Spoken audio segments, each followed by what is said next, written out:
Let's transfer to someone who's spent a couple years in college then, huh? This is I watched 2 minutes of Rasheer Fleming, and I was like, this is the Coop Bryce guy of this draft. It took me zero time at all to understand that I love Rasheer Fleming. I would die for Rasheer Fleming. I'm going to be ridiculously high on him.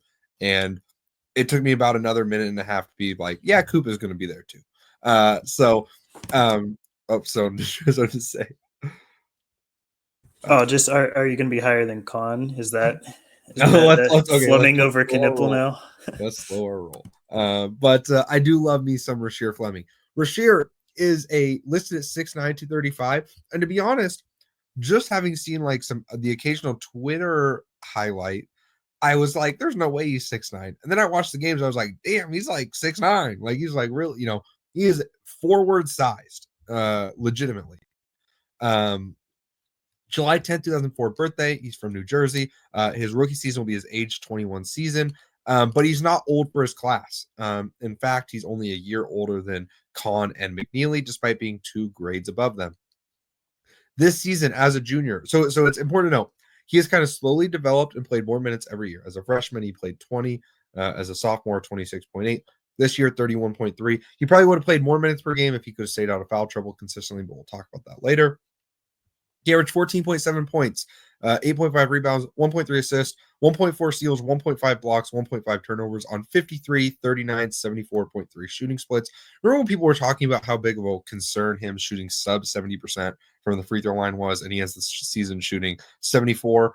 Almost like that whole sample size thing makes a fucking difference. But anyways, I'm off my soap. I'm in a mood today. I don't know what's going on, but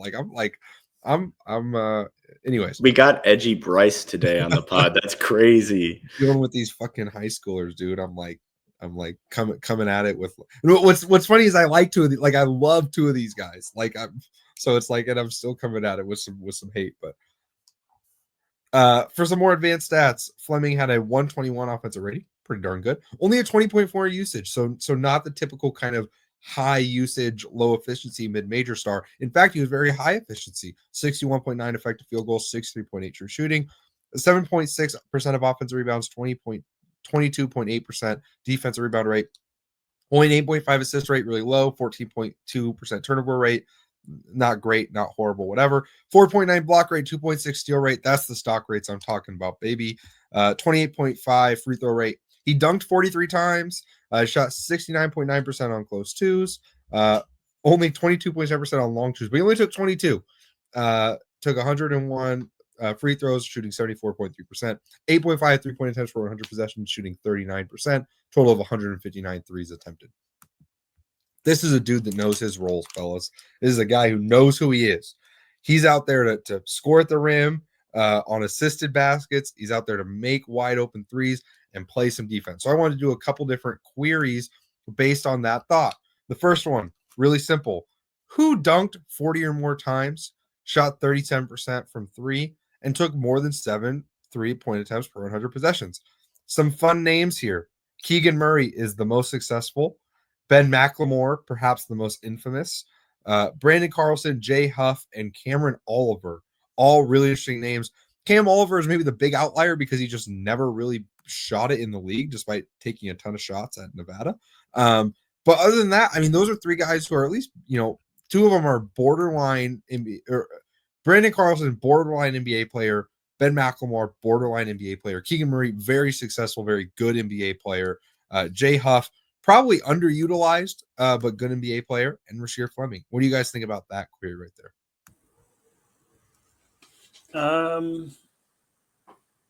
I mean, they're all NBA guys. I think this. We'll get into the value later in it, I guess, because I think this does a good job at encapsulating sort of the value outcomes. I feel like for Fleming, where it's like, he at worst is going to be someone that sticks around for a couple years and has that ability to latch onto teams and have a cup of coffee here and there. I think there are the real outcomes where he's, a real high level rotation player. But I we'll talk about how I value that later. But I think this query sort of encapsulates that range of outcomes that I think Rasheer Fleming is within, and I don't think you're going to convince me is MVP type level outcomes that exist for him.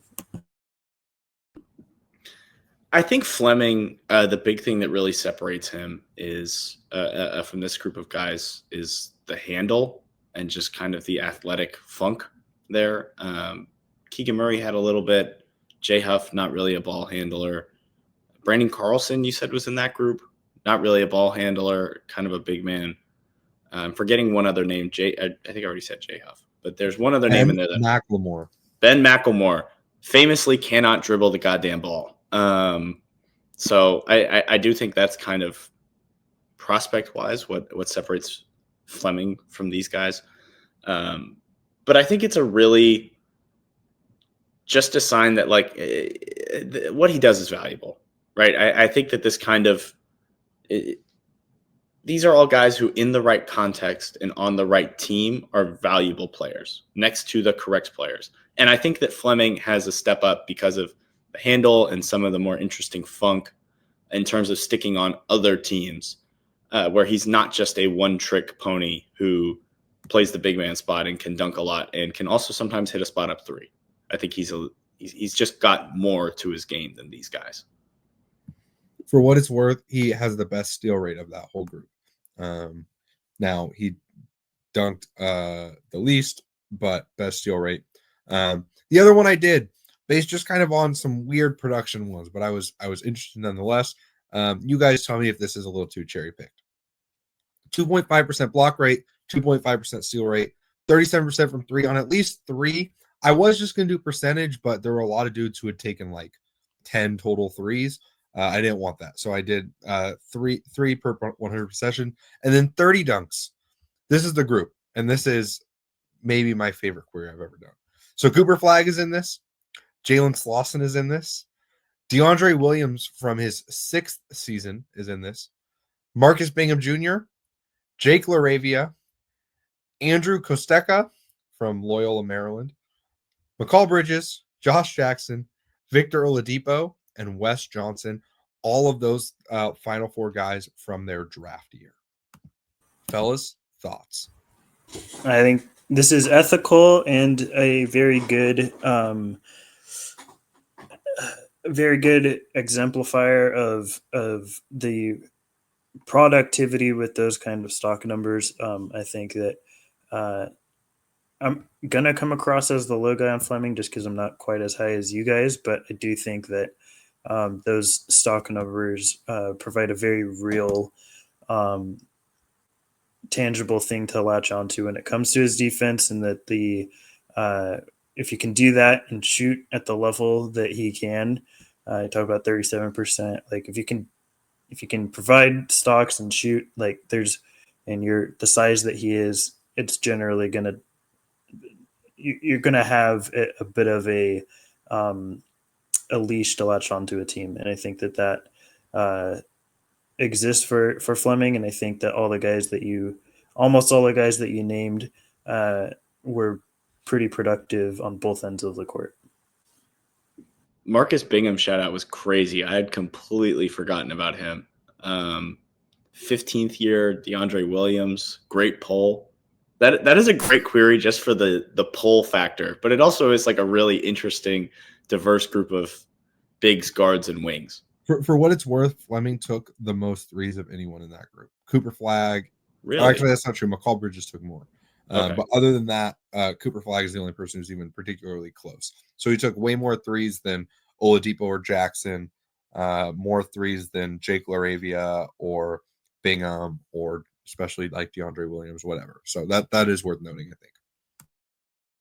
Yeah, I rule ethical just because I really like the query. I'm letting my personal biases and my personal enjoyment of this query get in the way maybe a little bit. But I do think that there is something to be said for stocks numbers and just hitting your damn shots and, putting up athletic feats on the basketball court. Yeah, and I think that does transition me. I want to start with the offense here, even though he's, I think, maybe more of a defensive prospect. I don't know. It's kind of weird. He's sort of a. Okay, let's not beat around this bush. He's a 3-and-D guy. Very classic, and like in the most common sense of the word, he's a 3-and-D guy. He's not a connector. He's a 3-and-D guy. 3-and-D is a term that has been gone through the ringer in terms of how people value it.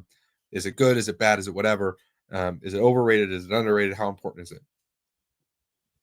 I still believe that one of the most valuable commodities to winning teams is someone who can defend at least a couple of positions or do a couple of really good things defensively, make open shots, and not turn the fucking ball over all the time. Rasheer Fleming is great at making open shots.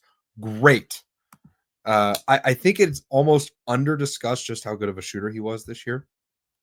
51.7 or 57.1% effective field goal rate on all jump shots. Coop, how many off the dribble jump shots do you think he took this year? I might have. Is it 4? It is 4. It is 4. I had heard that. Okay, 4 that's crazy. off the dribble jump shots this year. Bro was just he was a corner assassin. Shot 58.5% effective field goal rate on catch and shoot shots. 64.7% on unguarded catch and shoot shots. If bro is open, it's going in. Like I believe that with all my heart. And the more I watched, the more I realized that even when he's not open, it barely matters because the mechanics are such that he gets really high off the floor and he has the KD sling across his face, right? So like he doesn't bring it like KD brings it across his body. The ball stays on the left side for him, but he gets really high. It's a 1.5 motion. So the ball and his body moves at the same time, but it's almost like it can't be a one motion because he jumps too damn high that he couldn't possibly push it up. So eventually he gets to a point where he kind of holds the ball for a beat and then flicks it forward. It's completely uncontestable. Whenever there's smaller guys on him or there's a hard closeout or whatever, he's just shooting it anyways because he's confident in it. And he's a great shooter. And I have no concerns about him making open shots. No, he's not a crazy movement guy. He makes light movement shots. He'll hammer to the corner. He's a really good pick and pop shooter, like really effective pick and pop shooter. We'll talk about the other stuff with his off-ball scoring here in a second. But I think the biggest, most important thing is he's 6'9", like a real 6'9", I think, and just a legitimately good shooter. Not a superlative one. He's not Davis Bertans, but just a really good, consistent open shot shooter who is also able to make them over what will be NBA contests. I think there's going to take a little bit of time for it to properly adjust to NBA range. And there's probably going to be some inconsistency. A big thing with 3-and-D guys in general is that the 3 part of the 3-and-D tends to wax and wane, sometimes season to season, but definitely for stretches of season to stretches of season, whatever. I think he is a better shooter than a lot of his contemporaries in the 3-and-D market. But I will say I don't think he's quite that superlative level of shooter. But he's a way better athlete and defender than those guys. Coop, how do you feel about the rest of kind of the off-ball game and his ability to, really be a part of good offense? I think he's really a pretty fun off-ball mover. I think he's a good screener. He hustles really hard. So like he's a really good pick and roll player. He can play as your pick and roll big. He can pick and pop. Maybe not like full, getting downhill and then popping back out, but he can do a pretty basic screen and then turn. He can run a little bit of DHO action, great backdoor cutter into backdoor lobs if they're going to overplay in the pick and roll, which I think is a really valuable thing that a lot of teams need from their big men these days to help space the floor. He just knows how to play. And even when he's like not in the perfect position, he's out there and he hustles his ass off and he's just huge and pretty skilled with the ball. So when he does get the ball, he's not making awful decisions. I just, I think you can kind of harp on the assist percentage, but he really is just like a play finisher. And I don't think that he is like a disqualifyingly bad passer. If it's obvious that he needs to make an extra pass or move the ball, he'll do it. It just wasn't his job. And I think that he kind of had Malowatchitis, where it's like it is far more efficient for you to just dunk the ball or shoot a layup or shoot a three, even if it's contested every time. So why wouldn't you just go do that? For the St. Joe's team, I think he's just solid. He can do the shit that you need your four-man to do on offense. Off the ball, he has a little bit, you said off ball, but I think he has some on-ball funk as like a little bit of a closeout attacker. If he draws a really hard closeout, I think as a DHO guy, he can attack the basket a little bit. If they overplay the shooter, I think that there's just a lot of value to be had from a guy who can come in and play, a valuable role solidly. And I think that's Fleming to a T to me. So Stone, get ready to rip my hopes up.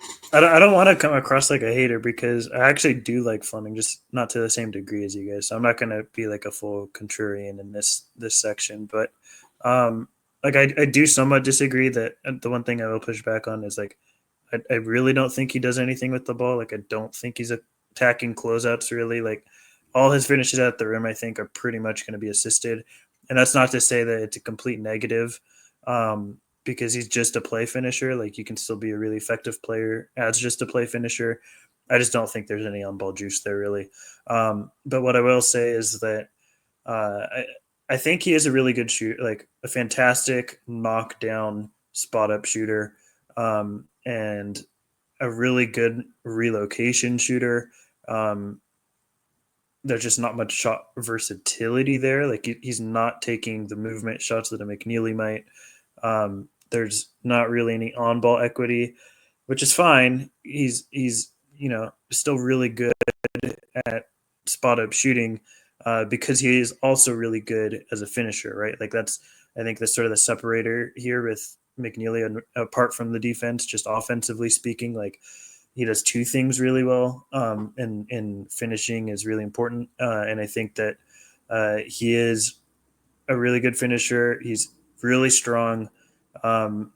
Athletically, not elite, but I think above average. I would say around the rim, can explode from the dunker spot. Like I think he does all of those things well. I wouldn't say he's overly versatile around the rim, but I think it doesn't matter as much with the size that he is, and so he can get away with that.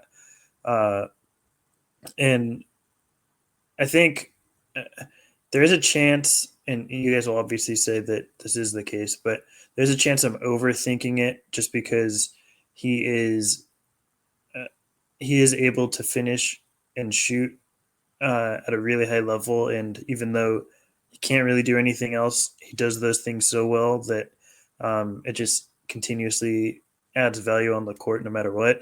And I don't think there's really concern at this point, at least production wise, that he's like Bryce talked about earlier, those guys with real peaks and valleys. He's like a Robert Covington that has year to year or month to month just absolute droughts as a shooter, because I think Fleming still provides that value as a finisher. So there's a chance I'm just overthinking it, but typically speaking, if not to get too much into like value proposition yet, but a guy I would want more from a guy going a lotto than just those two things, but he does them so well that maybe it just doesn't matter, and that's all he needs to do. But I really don't have much to add offensively. Like I think he really is just that offensively, unless you guys have more, but I think he's that simplistic offensively. I want to go just a little bit more in depth here. For what it's worth, on the at rim numbers, overall he's in the 89th percentile, shot 69% in terms of effective field goal rate. 58.7% on non-dunk finishes is not like crazy good, but it's not horrible. Worth noting, I mean, obviously he was in the A10, so he wasn't playing like the most athletic guys in the world. That's definitely worth noting. But he wasn't playing as a 5 either for the most part. He would play some as a 5, but not entirely. I think there's a lot of beauty in someone who just knows what their role is and is willing to do it. And I think that's why Fleming is going to be able to contribute like really early in his career, because he's already just a very willing screener. He's very willing to be a pick and pop guy. The way St. Joe's played, they kind of have these 3 guards who did everything with the ball. and it was almost like movers and blockers, but instead of him being a true blocker, he was able to step out and make shots. Those three guys monopolized the ball a lot, and Fleming was just kind of doing his thing outside of it, being simple. I think Coop is right that there is stuff there with him being a closeout attacker. He just didn't do it a ton because he didn't feel like he ever had to. I think like he was like, it's a better thing for me to just shoot this shot unless you were all the way like on the side of me. Like every once in a while, he would play angle where like someone is up above him. So instead of catching and shooting, he would attack an angle. But if someone was closing out at him, he would basically never attack that closeout. He was always just like, I'm just going to shoot it. And I think he's a good enough shooter where that's a fine decision. Now, it does worry me a little bit that he's not like a mid to high 40s shooter like for his career or anything, considering that he's not taking like the craziest, highest degree of difficulty shots. But I still do buy the shot to be good enough, especially in terms of, hey, when he's in the corner, hey, when he's just, feet stand still on the wing, or every once in a while doing a little pick and pop or running some ghost screen actions or whatever. I think he's going to make those shots fine. The way his finishing works generally is if he's attacking off the dribble, he wants to kind of get to his Euro stuff. Or his 1 foot attacks. He doesn't have a ton of craft as a ball handler, but he does have good explosion, and he doesn't like dribble the ball off his foot. Like for a 6'9" guy, he can legitimately just take one dribble. He's really good at pushing the ball out. Like he is trying to beat someone, get a hip, and get the ball out instead of going tight to his body and allowing defense to come in and mess with his handle. That stuff is really good. I do think for the most part, most of his finishes were assisted, and that's fine. Like if he's going to be a roll guy, a cutter, I think he's a really good cutter, and especially on the corner cuts. In a couple of my notes, I put, what if Tajon Salon was actually good? Because he loves that Tajon Salon hard corner cut when someone is driving pick and roll down the slot. I just think he's really simple but effective offensively. He's like the non-star versions of Kon Kneuppel offensively, where it's like he's so simple that it's almost boring, but it's something that's going to contribute at the NBA level. And he's also just a really like powerful vertical athlete. He's not a skyscraper, like he can't like catch lobs off the top of the backboard or anything, but what he can do is he can take off from really far. He's a great ground coverage leaper, and we'll talk about this defensively, but he can take off well outside the lane off 2 feet and dunk. He has really good length. He caught quite a few bodies this year, like they're not all wide open dunks. So even though a lot of them are created by others, it does take a good amount of power and ability on his end to really convert them as well as he does. And I think that's going to make him a really effective type of NBA cutter, because even though he doesn't have the craft to be like a short roll guy, kind of at the at the edge of the charge circle, he's athletic enough to just go dunk from there instead. So I do think all that stuff matters. Coop, if you have anything else you want to add offensively, go ahead. But then if not, let's transition this to the defense, where I think you and I are going to have some more positive things to say here. This is probably slightly more of a value thing, but like just generally offensively, NBA teams need guys who are huge and can do the things that Rasheer Fleming can do. Whether that's to play the 4 or play like a backup 5 spot in small ball minutes, whether it's to empower different kinds of lineups. Basically, every single team could use a guy that has the strengths that Rasheer Fleming has on offense.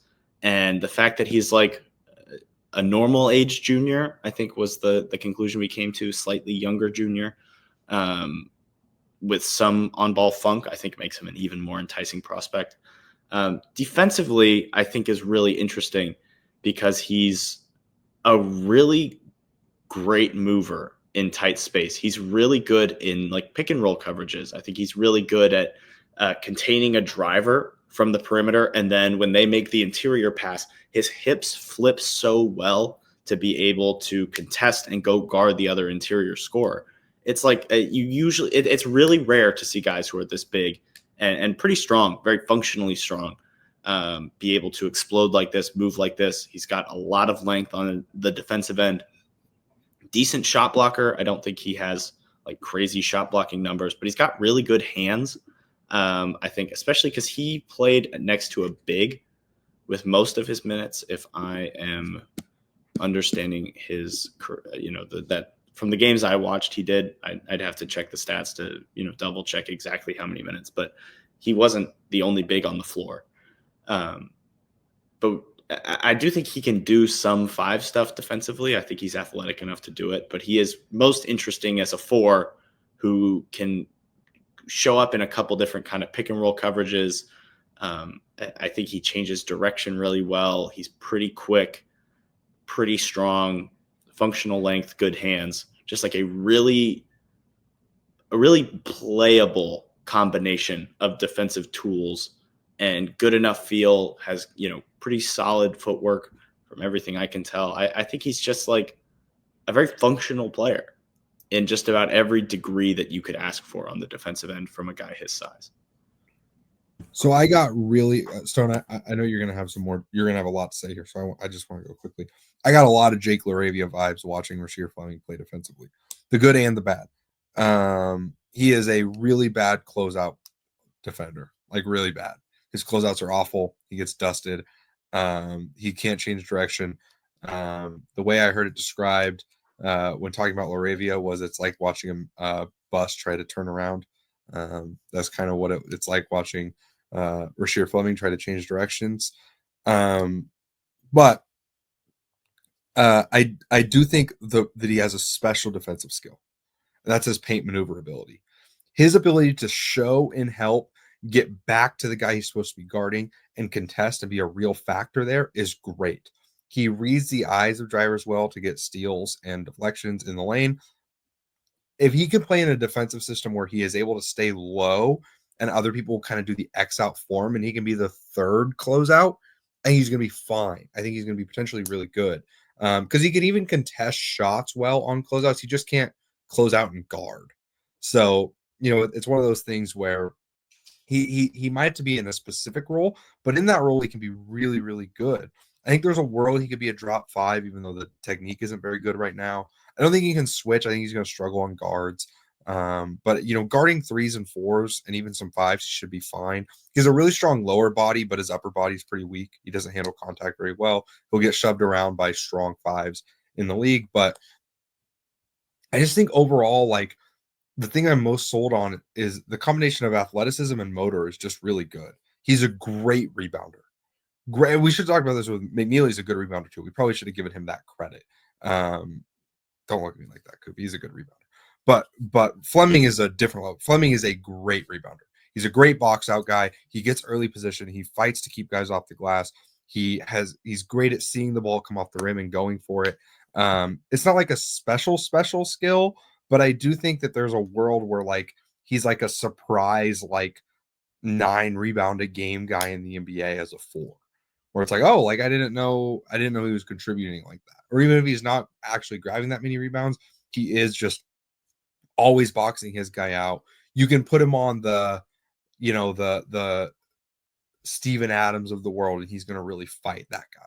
Is he going to keep him off the glass every time? No. I mean, he's not Jesus, but he's a really good rebounder with great paint maneuverability. And when he is guarding on the ball, he doesn't have to close out and change direction. When he's guarding on the ball, he's really good at funneling.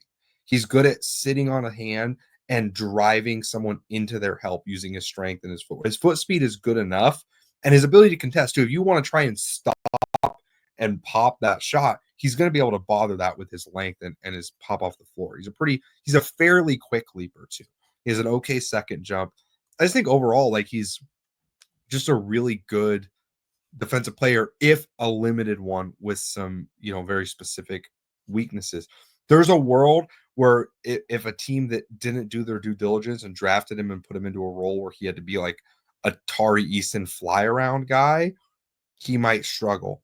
But if he gets to be I'm blanking even think, Jaden McDaniels is this would have been like his ideal role before the Rudy Gobert and wanting to play him as a 3 all the time type of role, but where he's that kind of guy. He's in the paint for the most part, even though he's a 4, but he's really contributing there. And then he can still guard on the perimeter. He just can't guard everyone on the perimeter, and he can't close out to great shooters.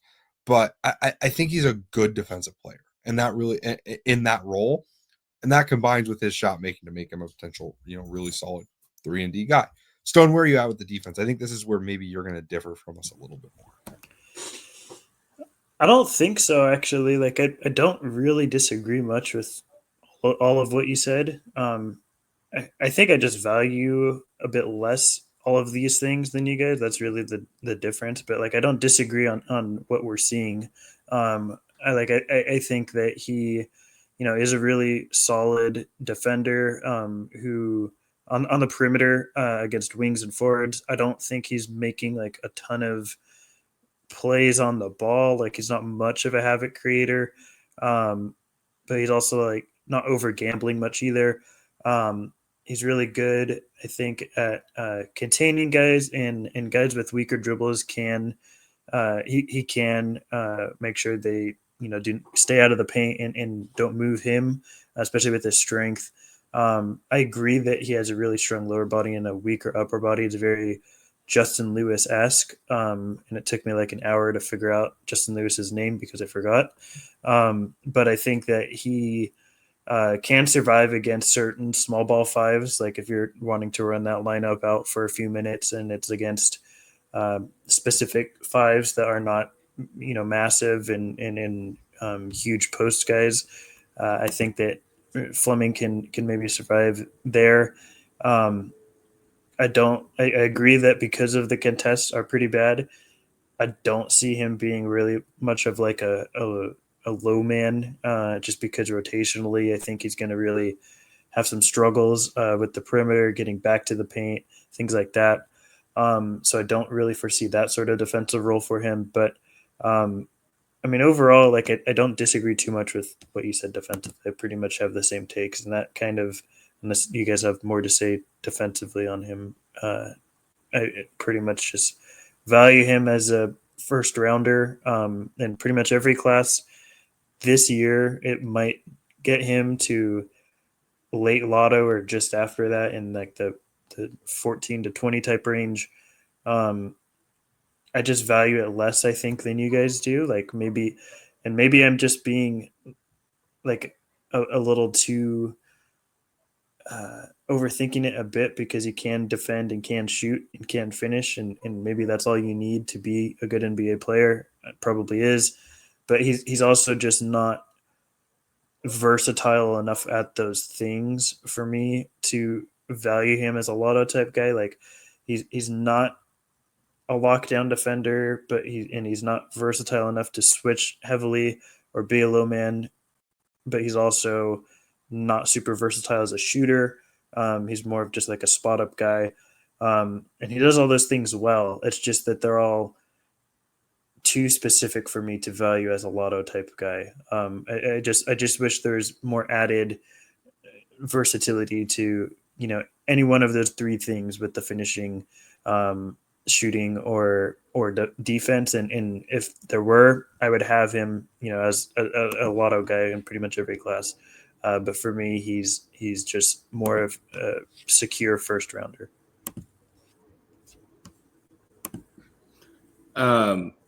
Yeah. So to me, I think I see Rasheer how you kind of saw Asa Newell, Stone. You saw him as this guy who brings some solid stuff, but there's some interesting upside, some interesting funk there. I just think Rasheer is like a lot better at a lot of stuff than Asa is, right? Like he adds more actual NBA skill. And I honestly think the funk is more real. With Asa, I feel like a lot of the funk is just like, well, he kind of moves interestingly, right? And we got into it a little bit before the podcast, and then we jumped immediately into talking about this. But you're the highest guy of the three of us on a guy like Ace, who, I mean, your big selling point is that he maybe at the NBA level can do all the things that Rasheer actually does, right? Like Rasheer shoots the three. He's a great cutter. He is a great finisher. He's a better passer than Ace. Like a far better defender. What is your like your comparison of the two and your reasoning for. I assume you have Ace above Rasheer. Oh yeah, for sure. I mean, I think apart from obviously like being 3.5 years younger, I think also just I in the upside being higher. Like I think Ace's defense is just a much higher upside in terms of the playmaking that he can utilize his athleticism with. Like, I think he can be a low man guy because of the insane ground coverage he has to get from the paint to the perimeter back to the paint. Like, I think he can be I think he can be the upside to be a lockdown perimeter defender, where I think Fleming is good, but doesn't necessarily have that. I think that I buy the shooting of Ace to the same level of Rasheer as a spot up guy at an NBA level currently. Like I don't think Ace has to get to that point. I think he is at that point. And I think also that he's more of a lob threat. You can use him in more ways, I think, around the paint as a finisher than you can with Rasheer. Not to say Rasheer isn't a good finisher, but I just think he's not as versatile a finisher as Ace. So sort of all those things compiled together lead me to having Ace higher. And again, he's like 3.5 years younger. And I think there's more room to cut out a lot of the trim off a lot of the negative attributes to Ace's offensive game, and mold him into sort of that player versus if he were a similar age to Rasheer Fleming. So my thing there, before I finish up my thing is, do you believe that an NBA team is going to, in the next 3.5 years, trim off that fat? And do you think Ace has the ability to put on as much muscle in 3.5 years as Rasheer has right now? Because I don't. I think that's why we are so far away on Ace, because I think I see the vision. I see where you're coming from. I don't think NBA teams will try to do that and try and actually get that kind of value out of him. And I think Rasheer being willing to do those things is really important, because that is a really valuable player. The player you talked about, Ace, becoming is a really valuable player. And I think Rasheer, I think he's better at all the stuff you talked about than Ace. And I think he has the potential to still get better because there's some funk there, because he's so athletic. But I just, do you really think that NBA teams are going to do that? Because I don't personally. I think the one thing I will say is Ace is way more team dependent than Fleming. If Ace goes to certain teams that have the necessary offensive infrastructure, I think I'm very confident, a lot more confident in it happening than if Ace were not 18 years old.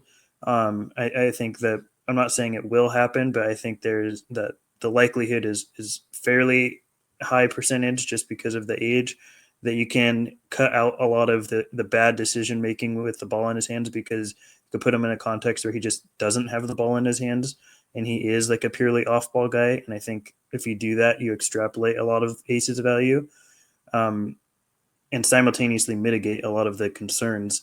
But he is more team, like if he goes to a team like the Wizards and they try to just pigeonhole him into this, top 2 option on offense, then yeah, I think I'm long term going to be higher on Rasheer Fleming.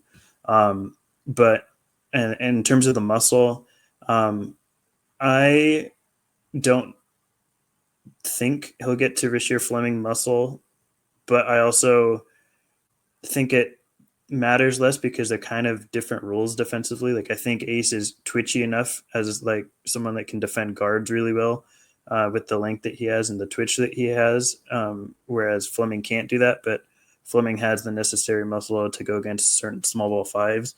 So I think it's sort of just situationally different in terms of the people they can defend. So there's trade-offs in terms of the muscle, because you don't want Ace adding too much to where he loses some of that twitch and can't defend as well on the perimeter as he currently does. So I think there's a little bit of push and pull there as well. Okay. I think that's fair. I think that's very fair. I don't think that that's the kind of thing that I value on my board personally, but I fully understand where you're coming from. I want to put Rasheer at 5. I'm not going to lie. I think there's an untapped ceiling there, even though he is a little bit of an older junior, but just a guy who can come in and hit shots like that and do valuable stuff. I think that's an instantly valuable player. I think the shot's very real. The finishing's very real. There's a real defensive role for him. I struggle with him versus VJ Edgecombe because obviously VJ at his highest end, there is a lot more to him, and he's going to add a lot more value. And there's star level outcomes that I don't know if I see with Rasheer. But Stone, you were talking a little crazy about Asa when you talked about his super high end offensive outcome, like hitting just a fuck ton of threes and that kind of thing, right? And to me, that's what I see Fleming as. Right. I think I see Fleming as a better shooter right now. He's a more versatile shooter right now. And if he can just come in and hit shots and finish and dribble and do the tiniest amount of very open passing that he can already do, it's an absurdly valuable player. So I don't know. I think I'm gonna put him at 6 below VJ. I'm gonna trust my gut here, unless Bryce wants to talk me off the edge. Or talk me into my balls here, but I do have him at 7, but above VJ Edgecombe. I think you and I are a little far apart on VJ. I have him in the same tier as VJ and Ace Bailey and Colin Murray Boyles, but ahead of those guys. He almost feels like he should be in his own tier to me, because I don't think I would put him ahead of Derek Queen or Trey Johnson or Dylan Harper, who are in that tier above. But I don't. There's not many teams I would draft VJ Edgecombe, Ace Bailey, or Colin Murray Boyles over Rasheer Fleming. Now, I will say I do think Fleming is dependent on being put in the right defensive role. Same way Ace Bailey is. I think Stone is right that they're different defensive roles, and they have to be in the right scheme for that to work. That my biggest worry with Rasheer is that if he's in the wrong scheme, specifically one that's like a switch everything, hard kind of scramble scheme, he belongs in a more conservative defensive scheme. I think one that is more based on either matchups or switching certain actions but not other ones. That's going to allow him to stay in the paint as much as possible. And I don't mean that as a bad thing either. I do think there's more low man upside too.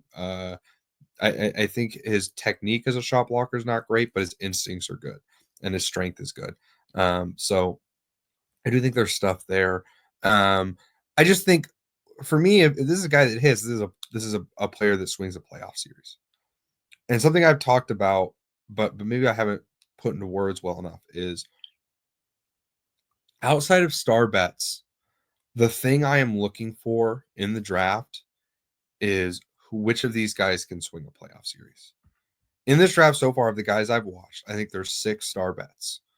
3 of them I really, really believe in. 3 of them I'm really skeptical on, but I think there's at least something there. After that, there's no one that I think has a better chance to swing a playoff series than Rasheer Fleming of the guys I've watched right now.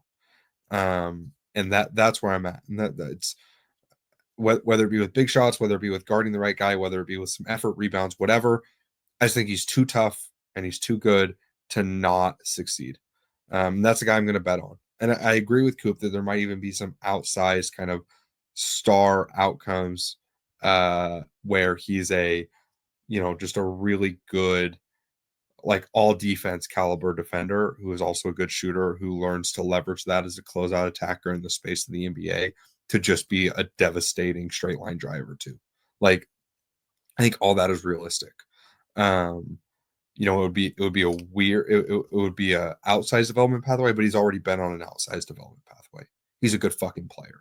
And at a certain point, I want to draft those guys. So that's where I'm at with Fleming. I think we've all kind of given our stance there. I don't mean to put you guys on the spot, but if you haven't noticed, we've now officially done 14 players. So I'm going to go through and give my lottery and then you guys are welcome to do so as well if you would like. So first is Cooper Flag in a tier of his own. Go back and listen to that pod for why he's so special. At 2 in a tier of his own, Kon Kneuppel. And then at 3 in a tier of his own is Kasparas Jakachonis. I imagine someone will be joining Jakachonis eventually, but maybe not. To be honest, from what I've seen of the guys who are talked about at that level, the only person I've seen that I think could maybe get into that range is a Songe, and maybe Noah Penda, but that's I will save that for later. Then tier 4, this is kind of the other star bets: Dylan Harper, Trey Johnson, Derek Queen. Even though they're very different, I do think that's a pretty staunch order for me. There's maybe some teams I draft Queen over Johnson for, but other than that's my 3 there. Tier 5, Rasheer Fleming, VJ Edgecombe, Ace Bailey, Colin Murray Boyles. Tier 6, Asa Newell, Colin Malwatch, Liam McNeeley, and then tier 7, Jaeger Demeen by himself. So I feel pretty good about that group, about where those guys are ranked. Trey Johnson worries me some just because you guys are so much lower and so many other guys are so much lower. And like, I don't feel myself compelled to love him that much, other than I just think the shooting is potentially that good that it's worth betting on that high. And the truth is, I've been burned on these really inefficient mid-range scorers before. So that's the one ranking that like I'm considering changing just because it doesn't quite feel right in my stomach. But if I go back and listen to what I said about him, I don't disagree with any of it. So I'm not sure I should really, I don't really want to contradict myself, in the name of peer pressure. But other than that, I feel great about that board and where those guys are right now and my current evaluations on them. Coop, do you want to give us your lottery board right now? Yeah. Cooper Flag at 1. Obviously, Name Brothers in a tier of his own. 2 and 3 in my star bets tier, I have Derek Queen and Kon Kneuppel. I will actually pronounce his name properly, unlike some people on this podcast. Tier 4 in the flawed star bets, or tier 2.5, but at number 4, Kasparas Jakachonis. In my firmly lotto talents, I did it. I took the plunge. I'll put Rasheer ahead of VJ Edgecombe. I do need to go back and listen to that podcast because I still struggle with VJ Edgecombe a lot. He's still just like someone who I really want to love. I really want to be all in on. But our conversation made me lower on him when we talked about him, and I need to remind myself of that. In my first round tier, I have Dylan Harper, Trey Johnson, Asa Newell, and Colin Murray Boyles. I did kind of succumb to peer pressure on Dylan Harper.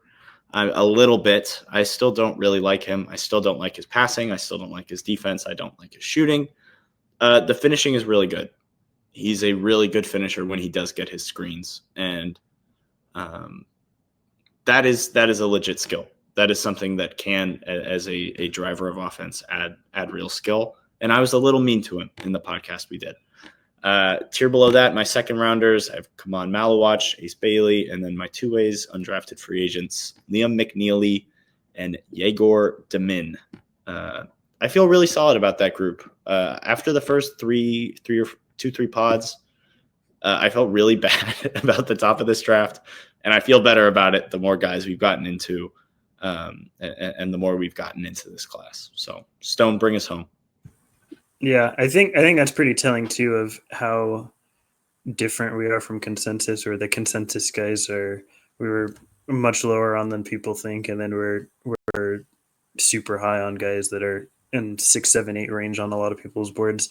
But I'm more consensus this year than I've probably ever been. So I got Cooper Flag number 1 in a tier of his own, no surprise. I have Dylan Harper and Kon Kneuppel number tier 2 and at 2 and 3 on my board. I'm going chalk with Dylan Harper.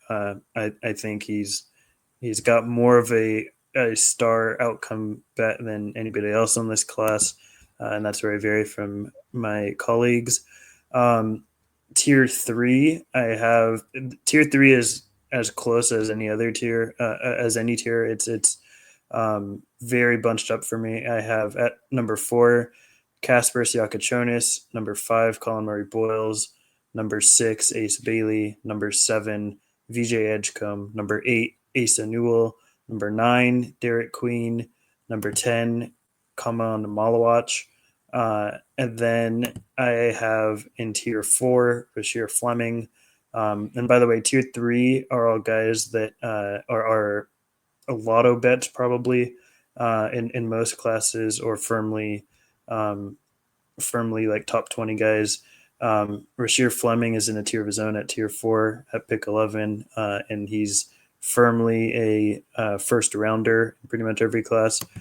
I have Yegor Demine as a second rounder. My priority second rounders are late first is empty. That tier is empty, but I have Demine as someone I would take in the second round. And I have Trey Johnson as another guy there. Probably those are guys I'd look at anywhere between like 45 and 60, the second half of the second round. And then tier 6 by himself at pick 14 to round it out, I have Liam McNeeley. Not as a priority undrafted free agent, but as a guy I would maybe consider to give a 2A to, but not somebody I'm rushing to give a 2A to if he were to go undrafted, which obviously he will not. Yeah, there we go. This has been great, fellas, and I'm happy to be through this real first chunk of guys here, and excited for more. Make sure you guys like and subscribe if you're listening. We hope you guys enjoyed. We hope we hit our ceiling. Give us a like, rating, review if you're listening on a podcast. Hit the bell on YouTube so you get notifications or whatever. There's something else I'm forgetting, but whatever. This has been the Upside Swings NBA Draft Podcast. We had a great time. We'll see you soon talking about some small guards in the next pod. We hope we hit our ceiling. Thank you.